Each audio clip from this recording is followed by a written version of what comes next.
Well, this is the next new project compared to everything else I got. This was at our local scrapyard. It's I don't know year. It is a Thomas 233 HD.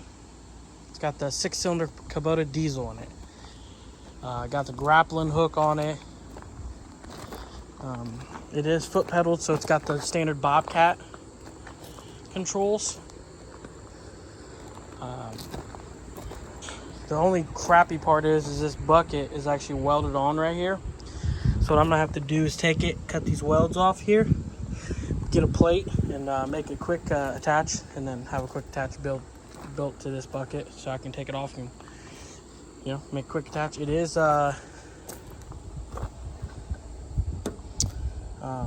does have high flow, so it makes me wonder if somebody didn't build that. I don't know. I just got it off with the forklift, so not a bad unit here. Not in bad condition. Tires are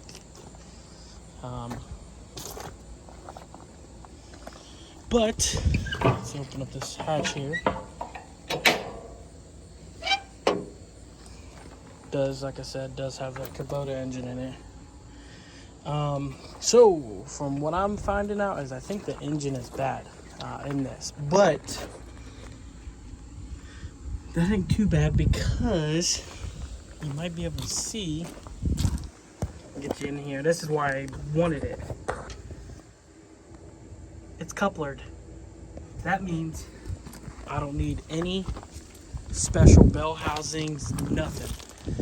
That is a 62 horsepower engine. So all I gotta do is find something equivalent. The 62 horsepower and made it on up. That's awesome. It just looks like it mounts from front plate right there and to the rear, so that ain't gonna be too bad. But that is what I know about it right now. Is that the engine, they thought maybe had a broken crank. So I don't know, the diesel smells fresh. It doesn't smell very old. Your standard skid steer stuff. I'm going to charge the battery up. I did pull the dipstick out on this. Let me show you this. So I don't want to waste any good oil on it, really. But I pulled the dipstick out, and check this out. So it's all the way up, but I don't think that is milk. Might be, don't know. So what I'm gonna do is see if I can lift this up, find a way of lifting it up, get it up on some blocks, so I can change the drop the paint or drop the plug, and at least try to get most of the water out of it before I go on about cranking it. All right, let's grab a battery here. It looks like it takes like a Group 31 battery. I've got a couple of them over here. I don't know which ones are good and which one's bad, so we'll just grab one.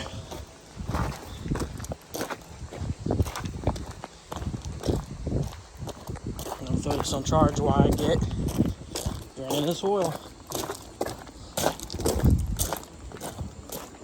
So this one's gonna be interesting, but let's see how we can make it. All right, that's not good, but get out before we crank it. I got water in the oil. It has sat outside for a long time. It's not locked up though, so let's get this out till we start seeing oil. Maybe that's what I was seeing on the dipstick. It wasn't metal, it was oil or water. All right, well, I'm gonna let this drain out here. We're still going. So this is, I still have the drain plug in. It's just kind of not tight, but loosened up so that the water passes past the threads, but the oil does not. Because I'm not going to change this oil until I know if it's a running engine. If it's not, then I'm not wasting $100 on filters and oil.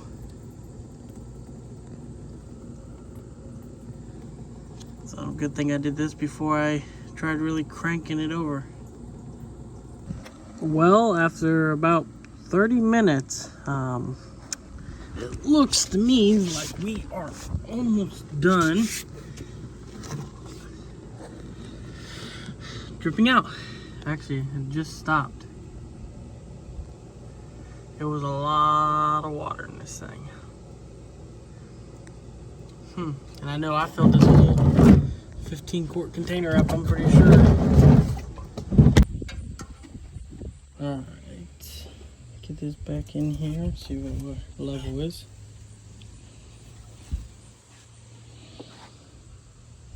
Just under, but in between. Doesn't smell like diesel or anything. Radiator is empty, so I'm not going to run it long if it does fire up. I did get the intake off. I did with my old shit block to get in there and block it off. Alright, well, let's get a battery in it. I got a couple of them charging over here. Alright, so I got a battery in it. It's still cranking slow. That's a fresh charge battery. Don't know if it's any good, but it did hold voltage for about an hour and a half after letting it off charge, so I would assume it was cranking somewhat good, and then it just started dying down, so I might have to get a truck on it or something. Put my truck on it and get it a little bit more boost to it. I don't know. It might be a starter issue. Starter's right there, not too bad to get to. And I think I got the exact same ones for a Cummins. So I don't know if it's exactly the same or not. But next thing is to pull off this valve cover and see if there's anything going on there. I mean, I don't see anything else. Could be an issue. Besides, the motor is tired and tight, and that might be why. It seems like it was cranking slow and then it hit, cranked slow and hit. So it does have a clickety clacker. I don't know if it's pulling fuel or not. The filter is full of fuel, so I'm assuming it is. But we might have to crack some of these lines while we're cranking it and get this injection bled out. So I'm gonna let it charge a little bit, maybe hook a truck to it and go from there. I wish the key was back here and not up there. Alright. Alright, so unfortunately should I say, I won't be able to get it started, at least on this video. I'm gonna take that starter out and compare it to my other one, see what if it's would work or not. It's just smoking too. Barely, if I put anything on it, if I start cranking it, it'll immediately start smoking. So I'm just gonna get it up and out of there. I do have another one which is bigger. It's a Cummins one. It looks the same, but I know it's a little bit bigger. Or I can see if I can get it rebuilt or something. But that's pretty much going to be it for today. It tried to fire up. It really did. It was smoking and hitting on a few cylinders. So I'm going to put this back on. We're supposed to have some severe rain tonight. Get a cover for that to put in there. Find something to put in there. But yeah, I'm pleased so far.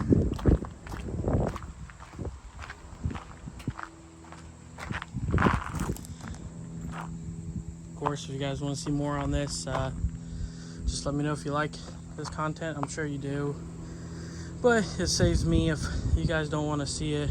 You know, I don't want to Yeah, it takes a lot to record these videos and stop and get out and stuff like that. So, but I'm willing to do it. Ain't an issue. I am gonna be looking for some tires, replace a stud.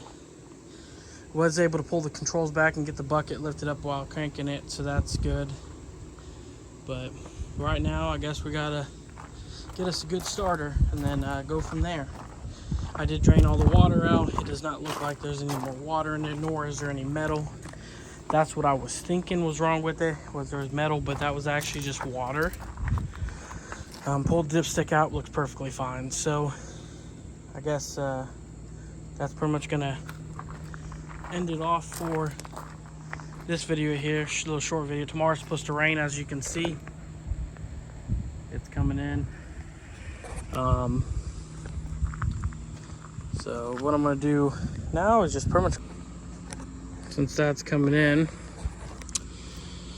I'll get this cleaned up, and tomorrow maybe I'll throw a canopy over top of it and get it going. But I need to plug that hole that's on top of that engine. And like I said in the first beginning of it, I mean, I'm not too worried about it. What I paid for the unit was was pretty good, but like I said, it's shafted, so it's got a coupler in between, which means in a lot of room. This thing has a lot of room, so I think I could put anything really I wanted in this thing, diesel wise. So maybe we'll do a swap or something on this, and it looks stupid easy to do motor mounts. I mean, I'm not, it's all solid mounts, not like I'm doing anything crazy. So, and then once we get it up and running and everything like that, then we'll sand it down, get it painted, and I'll be happy with it. I mean, I do gotta convert this over to quick connect. So like I said, what I'm gonna do is probably cut them plates off there with get a grinder down there and cut the welds off. You can buy I put a plate on there, and you can buy the arms for the quick attach. So I watched a bunch of videos on how to do it. I think I can get it done. All right, so I figured I'll toss this on this video. Actually, I was just gonna get ready and edit and stuff. They still have a website, and I found the repair manual, even down to like engine specs. Like, I was trying to figure out what engine it is right there. That's 2800.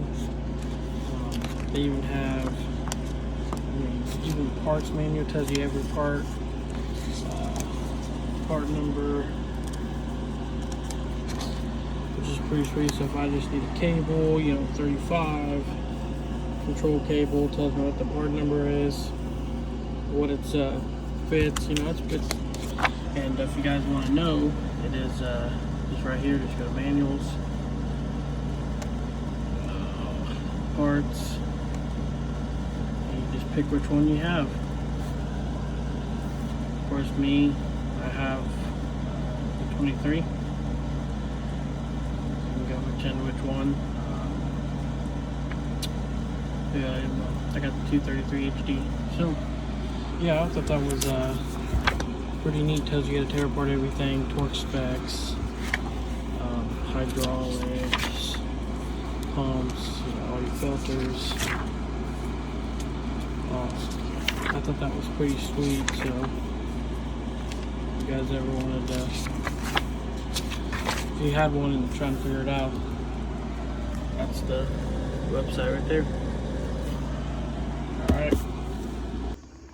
Well, I got it out. What a pain in the eye that was. It's completely melted in there. So that started burned out. I didn't burn it out. That was probably like that. That might have been why they parked it. That thing, I don't know how I'm getting it back in myself. I don't know. There's no possible way. I'm gonna have to have two people help me with this one. It's buried down in there. But this thing's a little starter. I mean, this was just from doing that, so I guess I'm looking for one on the line here, and there's no numbers on it, but I'm sure I'll find something. Alright, it's kind of late out here, but I'm getting there. There's the old starter. I did happen to find a new one. Had to order it, unfortunately, so I also ordered all fuel filters. hydraulic filters, and oil filter. Let's see. If I get it started, then I will. I might order a new clickety clacker fuel pump because they took the old one out. But I don't know where the what is it? I don't know where the hydraulic filters are at on this, or the hydrostat filters. I guess I can see real quick. Take this out here. Lift this up. Alright, see if I can see some filters down here. There's the motors. I'm guessing these don't have filters. I'm guessing alright.